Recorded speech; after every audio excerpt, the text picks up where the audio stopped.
Hello दोस्तों, एक बार फिर से आप सबका स्वागत है एमएस कोचिंग के अपने चैनल पर। दोस्तों, जो आज मैं टॉपिक लाई हूँ वो है ब्रेन, यानी कि हम आज मस्तिष्क के बारे में पढ़ेंगे। दोस्तों, जो ब्रेन है, हम जैसे कि आपको पता ही है, साइंस का टॉपिक है।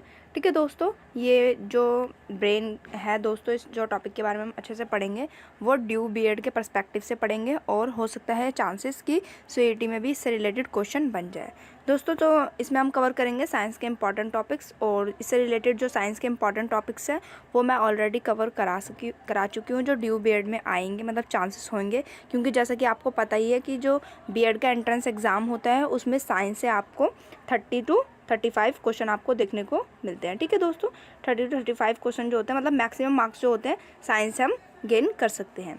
तो चलिए स्टार्ट कर लेते हैं वीडियो को। तो सबसे पहले समझते हैं ब्रेन। दोस्तों, जो ब्रेन होता है, ब्रेन की जो सेल होती है जिसे हम क्या बोलते थे, न्यूरॉन, ये क्या होती है, longest cell of human body की लॉन्गेस्ट सेल होती है दोस्तों। ठीक है, साथ में जो न्यूरॉन होते हैं दोस्तों, वो क्या होता है, वो कभी भी इसकी जो कोशिका होती है, यानी कि इसका जो सेल होता है, वो कभी भी दोस्तों डिवाइड नहीं हो सकता, यानी कि कभी भी विभाजित नहीं हो सकता। ये ऐसा सेल होता है, कभी भी डिवाइड नहीं हो सकता। ठीक है, तो अब जैसे कि आपको पता ही होगा, सेल क्या होती है, हमेशा डिवाइड होती रहती है और नई नई बनती रहती है, पुरानी ख़त्म होती रहती है। लेकिन जो न्यूरॉन होता है वो कभी भी डिवाइड नहीं होता, इसकी जो सेल होती है वो कभी भी डिवाइड नहीं होती। इसलिए बोला जाता है कभी भी सर पे जब चोट लग जाती है तो चांसेस होते हैं कि इंसान की डेथ हो जाएगी, क्योंकि उसमें जब सेल की डेथ हो जाती है तो होता है कि वो दोबारा रीजनरेट नहीं कर सकते। इस वजह से क्या होता है, ह्यूमन की डेथ हो जाती है मोस्ट ऑफ द चांसेस। अब देखो दोस्तों, बात कर लेते हैं एक बार जो गर्ल्स का माइंड होता है और बॉयज़ का माइंड में, कि कितने कितने ग्राम का होता है। तो अगर बॉयज़ की बात करें दोस्तों तो वो होता है 1450 ग्राम, मतलब कि 1450 ग्राम का होता है बॉयज़ का। और अगर गर्ल्स की बात करें तो दोस्तों गर्ल्स का होता है 1350 ग्राम का। ठीक है दोस्तों, तो अब ये मतलब ये डिफाइन नहीं कर सकते कि हाँ भाई बॉयज़ का जो माइंड है वो ज़्यादा भारी है और गर्ल्स का ज़्यादा मतलब कम भारी है, तो हिसाब से क्या होगा, बॉयज़ इंटेलिजेंट होंगे, गर्ल्स नहीं होंगी। नहीं, ऐसा कुछ नहीं होता। वो जो दोस्तों ये जो भारी और हल्का जो रखा गया है, यानी कि जो गर्ल्स का और बॉयज़ का एवरेज माइंड का मतलब ब्रेन का जो वेट रखा गया वो इस बेसिस पे होता है, क्योंकि जो बॉयज़ होते हैं अगर गर्ल्स की तुलना में देखा जाए एक एज ग्रुप के अकॉर्डिंग, तो क्या होता है, उनका वेट ज़्यादा होता है, इस वजह से उनके माइंड का भी वेट ज़्यादा होता है। अब आगे बढ़ते हैं, ब्रेन के पार्ट्स के बारे में समझ लेते हैं। ठीक है, पार्ट्स ऑफ ब्रेन यानी कि मस्तिष्क के क्या क्या भाग होते हैं उसके बारे में हम अच्छे से समझ लेते हैं। तो सबसे पहला होता है दोस्तों, 3 भाग होता है सबसे पहले मस्तिष्क के। सबसे पहला होता है अग्र मस्तिष्क, यानी कि फोर ब्रेन। जैसे कि आप देख सकते हो ये वाला पार्ट, जो ये वाला आपको स्किन कलर वाला पार्ट दिख रहा है, वो पूरा के पूरा क्या है दोस्तों, फोर ब्रेन है, आपको याद रखना है।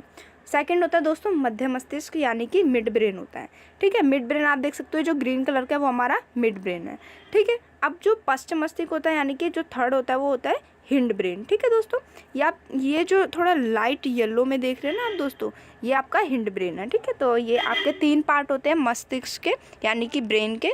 सबसे पहला होता है अग्र मस्तिष्क, यानी कि फोर ब्रेन। दूसरा होता है मध्य मस्तिष्क, यानी कि मिड ब्रेन। तीसरा होता है पश्चिम मस्तिष्क, यानी कि हिंड ब्रेन। तो आपको ये तीनों पार्ट्स के नाम याद रखने ही रखने हैं। आगे समझ लेते हैं, तो हम 1 बाय 1 समझते हैं। तो फोर ब्रेन के बारे में समझते हैं। जैसे कि अभी हमने पीछे देख लिया था कि सबसे पहला क्या होता है दोस्तों, फोर ब्रेन। अब फोर ब्रेन के बारे में समझ लेते हैं। इसके भी अलग अलग पार्ट्स होते हैं। तो इसके भी 3 पार्ट्स होते हैं दोस्तों, इसके नाम आपको याद रखने हैं। प्रमस्तिष्क, यानी कि सेरिब्रम। ठीक है दोस्तों, सबसे पहला क्या होता है, जो फोर ब्रेन होता है यानी कि अग्र मस्तिष्क होता है दोस्तों, उसका जो सबसे पहला पार्ट होता है दोस्तों वो होता है प्रमस्तिष्क, यानी कि सेरिब्रम। सेकंड होता है दोस्तों थैलेमस, यानी कि इसको थैलेमस ही बोलते हैं दोनों को।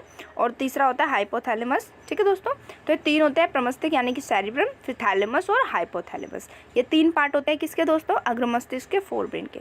अब इन तीनों के काम समझ लेते हैं। मोस्ट इंपॉर्टेंट यही होता है, पेपर में पूछ लिया जाता है कि सेरिब्रम क्या करता है, थैलेमस का क्या काम होता है, हाइपोथैलेमस क्या करता है। ठीक है, तो ये इंपॉर्टेंट हमें पता होना चाहिए कि कौन सा किसका पार्ट है और साथ में कौन क्या काम करता है। समझ लेते हैं। सबसे पहले हम समझेंगे प्रमस्तिष्क के बारे में, यानी सेरिब्रम के बारे में। तो दोस्तों सेरिब्रम जो आप ये देख रहे हैं ना दोस्तों, सेरिब्रम, ये येलो वाला पूरा पार्ट क्या है, सेरिब्रम है। ठीक है, दिख रहा है ना आपको, येलो वाला पूरा पार्ट क्या है, सेरिब्रम। अब क्या होता है दोस्तों, जो सेरेब्रम होता है वो क्या होता है, इंटेलिजेंट ब्रेन। इसका दूसरा नाम क्या होता है दोस्तों, इंटेलिजेंट ब्रेन। क्यों? क्योंकि इसमें सारी मेमोरीज हमारी क्या होती है, कलेक्ट होती है।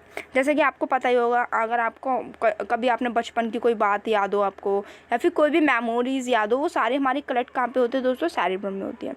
और जो सेरेब्रम होता है ना दोस्तों, वो गर्ल्स का ज़्यादा पावरफुल होता है बॉयज़ की तुलना में, ठीक है। क्यों? क्योंकि जैसे कि आपको पता ही होगा, बॉयज़ को 2-3 दिन पुरानी बात भी याद नहीं होगी, या फिर क्या सब्जी बनी थी उसके घर में, लेकिन गर्ल्स को याद होगा कि इतने बजे, या फिर क्या होता है दोस्तों, एक पर्टिकुलर टाइम पे तूने मेरे साथ ऐसा किया था, या फिर तूने मेरा काम नहीं किया था, ठीक है। तो क्यों? क्योंकि उनका सेरेब्रम जो होता है वो ज़्यादा पावरफुल होता है बॉयज़ की तुलना में, ठीक है। थर्ड काम क्या करता है दोस्तों, प्रमस्तिष्क जो होता है, सेरेब्रम जो होता है वो क्या करता है, डायरेक्शन एंड डिस्टेंस, यानी कि हमें बताता है कि हम, जैसे कि हम समझ लीजिए रोड पार कर रहे हैं, ठीक है। जब हम रोड पार करेंगे तो बहुत तेज़ स्पीड में एक गाड़ी आ रही है, तो हम क्या करेंगे, ये हमें हमारे पास सिग्नल भेजेगा, हमें पहले ही बता देगा कि अभी हमें रुकना है। क्यों? क्योंकि वो गाड़ी हमसे ज़्यादा स्पीड में हम रोड पार नहीं कर पाएंगे। या फिर अगर कोई गाड़ी थोड़ी हल्की स्पीड में आ रही है तो हम क्या कर सकते हैं, रोड पार कर सकते हैं। तो हमें डायरेक्शन डिस्टेंस बता देता है किस तरीके से हमें क्या करना है, ठीक है। जैसे कि अगर कोई गाड़ी चला रहा है, तब जो माइंड का यूज़ हो रहा होता है वो कौन से माइंड का यूज़ हो रहा होता है दोस्तों, सेरेब्रम। जब भी हम गाड़ी चला रहे होते हैं तो जिस माइंड का यूज़ कर रहे होते हैं वो दोस्तों होता है सेरेब्रम हमारा, ठीक है दोस्तों। अगर सेरेब्रम की बात करें तो सबसे बड़ा पार्ट होता है हमारे माइंड का। हमेशा याद रखना है, जो सेरेब्रम होता है दोस्तों वो हमारे माइंड का सबसे बड़ा पार्ट होता है। तो दोस्तों जो हमारा फोर ब्रेन था, जैसे कि हमारा फोर ब्रेन था पूरा की पूरा, तो फोर ब्रेन का 80% भाग क्या होता है दोस्तों, सेरेब्रम होता है, ठीक है। 80% भाग सेरेब्रम होता है, बाकी का थैलेमस और हाइपोथैलेमस होता है। आगे बढ़ते हैं अब दोस्तों, अगला समझ लेते हैं। अगला है हमारा थैलेमस। जैसे कि मैंने अभी बताया था आपको, फोर ब्रेन के 3 पार्ट होते हैं, प्रमस्तिष्क यानी कि सेरेब्रम, फिर थैलेमस और फिर हाइपोथैलेमस। अब थैलेमस के काम समझ लेते हैं। थैलेमस देखो दोस्तों, ये छोटा सा पार्ट है जो स्काई ब्लू कलर का दिख रहा है आपको, ये थैलेमस है, छोटा सा पार्ट। तो दोस्तों थैलेमस क्या करता है, ये सेंसरी ऑर्गन जो हमारे नोज़, स्किन और टंग, इन तीनों को क्या करता है, कंट्रोल करता है। जैसे कि नोज़ से हम क्या करते हैं दोस्तों, स्मेल करते हैं। स्किन से हमें पता चल जाता है, मतलब कि टच करने से हमें पता चलता है क्या चीज़ ठंडी है, क्या चीज़ गर्म है, पता चल जाता है ना दोस्तों। तो ये सारे काम इस वाले माइंड के थ्रू हो रहे होते हैं, इस वाले ब्रेन के थ्रू होते हैं, मतलब थैलेमस के थ्रू हो रहे होते हैं। तीसरा होता है टंग। टंग से हमें क्या पता चलता है दोस्तों, टेस्ट के बारे में पता चलता है। तो ये 3 चीज़ें दोस्तों किस में आती है, थैलेमस में आती है। जैसे कि अगर आपके एग्जाम में क्वेश्चन आ जाता है कि थैलेमस क्या किस किस को कंट्रोल करता है, तो दोस्तों ऑप्शन में आ जाएगा नोज, स्किन, टंग, और तीसरा दे देगा ईयर। तो आपको क्वेश्चन दिया होगा थैलेमस किस किस को कंट्रोल, मतलब इनमें से किसको कंट्रोल नहीं करता, तो आपको पता होना चाहिए नोज, स्किन और टंग को करता है, जबकि ईयर को नहीं करता, यानी कि कान को नहीं करता। कान को दोस्तों मध्य मस्तिष्क करता है। हम इसके बारे में आगे बढ़ेंगे। आगे बढ़ते हैं दोस्तों, आगे हाइपोथैलेमस। हाइपोथैलेमस देखो, ये हमारा क्या था दोस्तों, ये हमारा थैलेमस था, इसके जस्ट ऊपर ये जो रेड वाला था। अब ये छोटा सा पार्ट क्या है हमारा हाइपोथैलेमस, जो हमारा पर्पल कलर का, ब्लू से कलर का आपको दिख रहा होगा, ठीक है। तो हाइपोथैलेमस के काम समझ लेते हैं। सारे काम आपको इंपॉर्टेंट है, सबको याद रखना है आपको, कौन सा काम कौन सा पार्ट करता है हमारे ब्रेन का। तो टेम्परेचर कंट्रोल, जो हमारी बॉडी का टेम्परेचर होता है वो कंट्रोल किसके थ्रू होता है दोस्तों, हाइपोथैलेमस के थ्रू ही कंट्रोल होता है। तो आपको याद रखना है, जब भी हमारी बॉडी का जो टेम्परेचर होता है वो कंट्रोल किसके थ्रू होता है, हाइपोथैलेमस, यानी कि जो हमारे फोर ब्रेन का पार्ट है हाइपोथैलेमस, उसके थ्रू हमारा टेम्परेचर कंट्रोल होता है। सेकंड है, इसको हम थर्मोमीटर ऑफ बॉडी भी बोलते हैं, यानी कि ये हमारी बॉडी का थर्मामीटर भी कहलाता है, ठीक है। सेकंड और थर्ड है दोस्तों फीलिंग्स एंड इमोशन। जैसे कि आप एग्जांपल के थ्रू मैं बताती हूँ, जैसे कि आप कोई मूवी देख रहे हैं और वो मूवी क्या है, थोड़ी इमोशनल मूवी है और आपको उसे देख के रोना आ रहा है, ठीक है। तो ये जो फीलिंग्स और इमोशन है वो कहाँ से, मतलब कहाँ से निकलते हैं, ये होता है हाइपोथैलेमस ब्रेन। ये हमें सिग्नल भेजता है, तो इसी के थ्रू हम सैड, एंग्री, हैप्पी, ठीक है, ये सारी जो फीलिंग्स होती है या इमोशन होते हैं वो कौन से, हाइपोथैलेमस के थ्रू ही हमारे कंट्रोल होते हैं या फिर निकलते हैं, ठीक है दोस्तों। आगे समझ लेते हैं। आगे हमारा आता है सेकंड, मतलब मैंने मस्तिष्क के 3 भाग बताए थे ना दोस्तों आपको। एक बताया था मैंने अग्र मस्तिष्क यानी कि फोर ब्रेन, दूसरा बताया था मध्य मस्तिष्क यानी कि मिड ब्रेन, और थर्ड बताया था पश्च मस्तिष्क यानी कि हिंड ब्रेन स्टार्टिंग में। तो अब सेकंड वाले पार्ट के बारे में बात कर लेते हैं, मिड ब्रेन। दोस्तों जो मिड ब्रेन होता है वो सबसे छोटा होता है। अगर पूरे मस्तिष्क के यानी कि जो हमारा ब्रेन होता है उसके पार्ट्स में देखिए, सबसे छोटा हमारा होता है मिड ब्रेन और सबसे बड़ा होता है फोर ब्रेन, और जो हिंड ब्रेन होता है दोस्तों बीच में होता है, ठीक है। सबसे पहले फोर ब्रेन, फिर हिंड ब्रेन, और सबसे छोटा होता है मिड ब्रेन। तो दोस्तों मिड ब्रेन क्योंकि बहुत छोटा होता है इस वजह से इसके पार्ट्स नहीं होते, ठीक है। जैसे कि आप देख सकते हैं मिड ब्रेन, ये हमारा रेड वाला क्या है, मिड ब्रेन है, एकदम छोटा सा, ठीक है। तो ये दोस्तों ये 2 ही काम करता है हमारे सेंसरी ऑर्गन, जैसे कि मैंने अभी थोड़ी देर पहले बताया था। मिड ब्रेन क्या करता है, आइज़ और ईयर को मतलब कंट्रोल करता है। जैसे कि आइज़ का हमारे में क्या काम होता है दोस्तों, आइज़ के थ्रू हम क्या करते हैं दोस्तों, देखते हैं। और ईयर भी क्या है, एक सेंसरी ऑर्गन है, इसके थ्रू हम क्या करते हैं दोस्तों, सुनते हैं कोई भी चीज़ को, ठीक है। तो ये दो चीज़ों को कंट्रोल करता है मिड ब्रेन जो होता है, आइज़ और ईयर को। तो आपको याद रखना है हमेशा मिड ब्रेन के बस छोटे से काम होते हैं आइज़ और ईयर को कंट्रोल करना। आगे बढ़ लेते हैं दोस्तों, आगे है हिंड ब्रेन, मतलब कि जो हमारा लास्ट पार्ट था मस्तिष्क का, जो कि पश्च मस्तिष्क के नाम से भी जाना जाता है हिंदी में अगर कहें तो इसके देख लेते हैं। इसके भी दोस्तों हमारे 3 पार्ट्स होते हैं। सबसे पहला कौन सा होता है, पोन्स, मेडुला और फिर सेरिब्लम, ठीक है दोस्तों। जैसे कि फर्स्ट वाले में थे 3 पार्ट, सेरिब्रम, थैलेमस और हाइपोथैलेमस, ऐसे हिंड ब्रेन के भी 3 पार्ट है, क्योंकि हिंड ब्रेन भी थोड़ा बड़ा होता है। उसके होते हैं पोन्स, मेडुला और अनुमस्तिष्क यानी कि सेरिब्लम, ठीक है। तो ये 3 पार्ट्स भी आपको याद रखना है। अब इसके 1 बाय 1 इसके वर्क देख लेते हैं, कार्य देख लेते हैं, क्या क्या काम होते हैं। तो आप एक बार इमेज में देख लेते हैं हम, सेरिब्लम ये वाला पार्ट है, पोन्स ये वाला पार्ट है और मेडुला ये छोटा सा पार्ट है, इसके नीचे स्पाइनल कॉर्ड होती है, ठीक है। आगे बढ़ते हैं, अब इसके 1 बाय 1 वर्क देख लेते हैं। तो दोस्तों पोन्स का वर्क क्या होता है दोस्तों, कंट्रोल स्लीप साइकिल, यानी कि जो स्लीप साइकिल को नियंत्रित करता है यानी कि कंट्रोल करता है, वो पोन्स के थ्रू ही कंट्रोल होता है। यानी कि हमें कब सोना है, कब जगना है, कितनी देर सोना है, ठीक है। ये सारा कंट्रोल जो होता है दोस्तों किसके थ्रू होता है, पोन्स, ठीक है। नेक्स्ट समझते हैं, signals reach the brain from the body through the pons, ठीक है। तो अब क्या होता है, इसके थ्रू हमारी बॉडी में सिग्नल्स पहुँचते हैं कि हमें, जैसे कि समझ लो आपको क्या लग रहा है, गर्मी लग रही है, तो थोड़ी देर में जैसे कि बहुत तेज गर्मी लग रही है, तो ये जो सिग्नल है वो कहाँ से आया आपको, पोन्स के थ्रू आया, ठीक है। जैसे कि अगर आपने क्या करा, गर्म चीज़ पे हाथ रख दिया, तो सिग्नल कहाँ से आया दोस्तों, पोन्स के थ्रू आया, ठीक है। या फिर आपको क्या कर दिया, चोट लग गई कहीं, उसको दर्द जो हो रहा है वो सिग्नल कहाँ से आया, पोन्स, तो ठीक है। ये सिग्नल पूरी बॉडी में या फिर ब्रेन के अलग अलग सिस्टम में क्या करता है, पोन्स सिग्नल भेजता है। तो इसके 2 काम है दोस्तों इंपॉर्टेंट, आपको याद रखने हैं, ठीक है। सबसे पहला क्या है, कंट्रोल स्लीप साइकिल, दूसरा क्या है, सिग्नल्स भेजता है, मतलब बॉडी के अलग अलग पार्ट्स में, ठीक है। तो ये ब्रेन के थ्रू कंट्रोल होता है, जो कि पोन्स के थ्रू होता है। आगे बढ़ते हैं, आगे हमारा मेडुला, सेकंड पार्ट है इसका।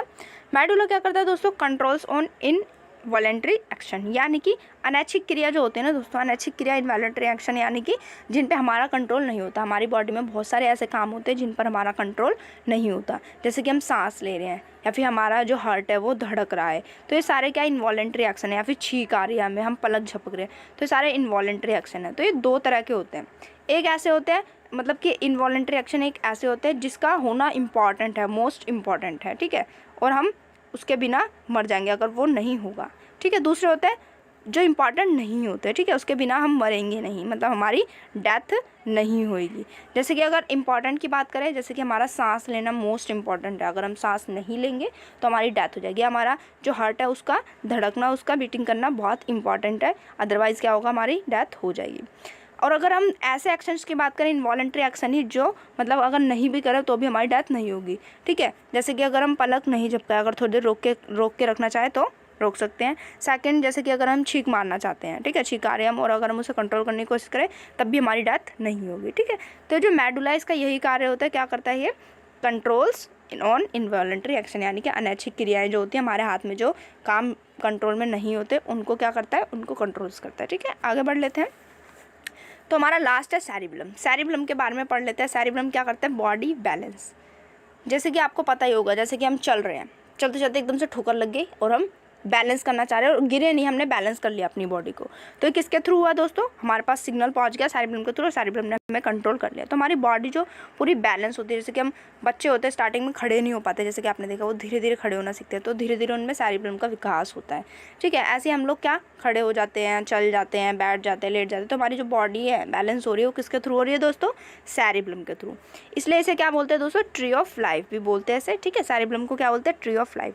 जैसे कि आपने देखा होगा सेरिब्रम देखो कब खराब हो जाता है हमारा, जब हम ड्रिंक करने लग जाते हैं, यानी कि शराब पीने लग जाते हैं। देखा है ना आपने, जैसे कि अगर आप कोई भी व्यक्ति है, अगर वो शराब पीता है तो वो क्या करता है, इधर उधर लड़खड़ाता हुआ गिरता है, उसका अपनी बॉडी पे कंट्रोल नहीं होता ना दोस्तों, तो वो क्या करता है, अपनी बॉडी का बैलेंस खो देता है, इधर उधर गिर जाता है। तो क्योंकि उसका जो सेरिब्रम वाला पार्ट होता है माइंड का, वो वर्क करना बंद कर देता है। तो शराब पीने से सबसे ज़्यादा जो फ़र्क पड़ता है दोस्तों, वो किस पे पड़ता है, सेरिब्रम पे। और एक टाइम ऐसा होता है कि सेरिब्रम जो पार्ट होता है हमारी बॉडी का, वो ख़राब हो जाता है ज़्यादा शराब पीने से, इसलिए शराब नहीं पीनी चाहिए, ठीक है दोस्तों। तो ये 2 काम होते हैं सेरिब्रम के, याद रखना आपको हमेशा। बॉडी को बैलेंस करता है, साथ में ट्री ऑफ लाइफ भी कहते हैं इसे, ठीक है, हमारी ज़िंदगी का पेड़ है ये, ठीक है। समझ आ गया होगा दोस्तों, आशा करती हूँ आपको, ठीक है। तो दोस्तों मिलते हैं नेक्स्ट वीडियो में। Thank you for watching this video. अगर आपको कोई भी डाउट रह गया, या अगर आपको किसी भी टॉपिक से रिलेटेड वीडियो चाहिए तो आप कमेंट सेक्शन में भी मेंशन कर सकते हैं। साथ में दोस्तों मेरा इंस्टाग्राम पेज है, आप यहाँ से भी मुझे फॉलो कर सकते हैं और डायरेक्ट मैसेज कर सकते हैं। मैं आपके जो मैसेज का है रिप्लाई करूँगी ज़रूर, और जो वीडियोज़ होंगे रिलेटेड उससे बनाने का कोशिश करूँगी। ठीक है दोस्तों, तो मिलते हैं नेक्स्ट वीडियो में, तब तक के लिए बने रहिए हमारे चैनल से।